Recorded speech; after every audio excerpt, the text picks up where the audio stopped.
안녕하세요, 리바이버입니다. 이번 영상의 주제는 신형 4세대 소렌토 하이브리드 출시 6개월 이후에 사야 하는 이유입니다. 2020년 3월 기아자동차의 신형 소렌토가 출시될 예정입니다. 이번 4세대 소렌토는 신형 소나타에 적용된 3세대 플랫폼과 신형 K5 전면부의 타이거 페이스 디자인이 적용될 것으로 예상되는데요. 하지만 그것보다도 더 많은 기대를 모으고 있는 것이 바로 하이브리드 파워트레인입니다. 현재까지 확인된 정보에 의하면 1.6L 가솔린 터보 GDI 엔진을 기반으로 전기 모터가 추가되며 변속기는 전륜 기반 6단이 적용될 예정입니다. 여기서 1.6L 가솔린 터보에 대해 네티즌들은 많은 우려와 걱정을 하고 있는 상황인데요.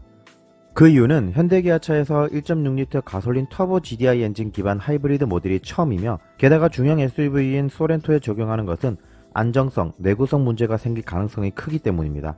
1.6L 가솔린 터보 엔진을 적용한 아반떼 스포츠가 1385kg, 소나타 센슈어스가 1460kg인데 소렌토 하이브리드의 예상 무게는 1895kg입니다. 스포츠 세단에 비해 400에서 500kg이나 더 무겁습니다. 결론적으로 같은 엔진을 쓰더라도 소렌토 하이브리드의 엔진에는 엄청난 부하가 발생할 것이고, 이는 곧 내구성 저하 및 안정성 측면에서 문제가 발생할 수 있다는 것이죠. 누군가는 이렇게 반박할 수 있습니다. 하이브리드 모델은 엔진의 출력이 조금 낮더라도 저속부터 높은 토크가 발휘되는 모터의 힘이 보조해주기 때문에 문제가 없다고 말이죠. 하지만 이 주장에는 조건이 하나 있습니다. 이 모터를 구동시키려면 배터리가 충전이 되어 있어야 한다는 겁니다. 하이브리드는 제동을 하거나 내리막길에서 남는 동력을 전기로 변환시켜 배터리를 충전합니다. 그래서 신호가 없는 평지 위주의 고속도로 주행 시에는 배터리를 충전할 여유가 없으며 모터가 작동할 수 없습니다. 또한 이러한 상황에서 모터와 배터리의 무게는 오히려 엔진에 더 큰 부하를 가중시키게 됩니다. 물론 하이브리드는 고속주행에 최적화된 파워트레인이 아님을 모두 알고 있습니다. 다만 1900kg에 육박할 것으로 예상되는 자동차를 1.6L 터보 가솔린 엔진의 힘으로 고속도로를 주행한다면 엔진의 내구성이나 안정성에는 충분히 문제가 발생할 소지가 있다는 것입니다.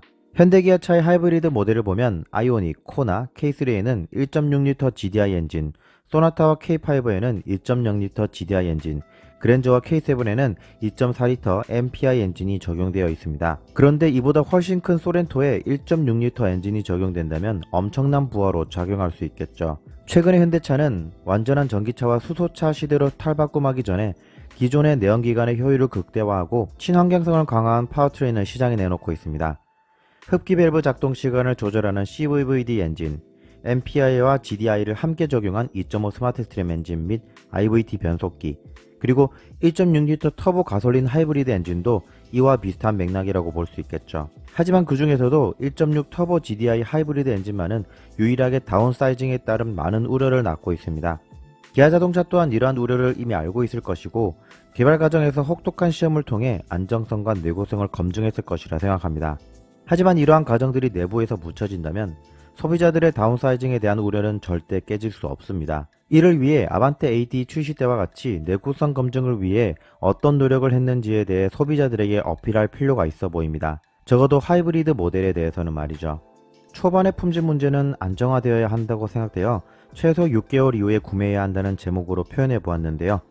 여러분들은 신형 소렌토 하이브리드의 이러한 다운사이징 행보에 대해 어떻게 생각하시나요? 의견을 댓글로 남겨주시기 바랍니다. 이상으로 리바이버였습니다. 감사합니다.